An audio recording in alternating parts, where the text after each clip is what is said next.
समझे आवाज लगाएं। इस गार्ड को दोनों हाथों से नीचे खींच के दिखाएं, दोनों हाथों से आवाज लगाएं, फिर दोनों हाथों से लेफ्ट खींचें। इधर से पकड़े और पीछे हो जाए, पीछे हो जाए। लेफ्ट की आवाज लगाएं, दोनों हाथों से लेफ्ट।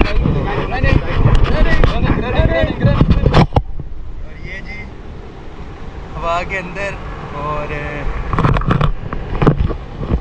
तकरीबन जो है ना कोई हवा का प्रेशर जो है ना कम है।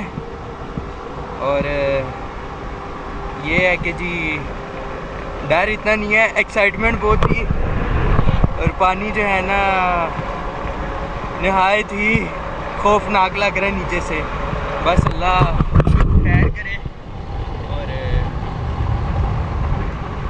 ये बेल्ट जो है ना कोई भरोसा नहीं इनके ऊपर। और ये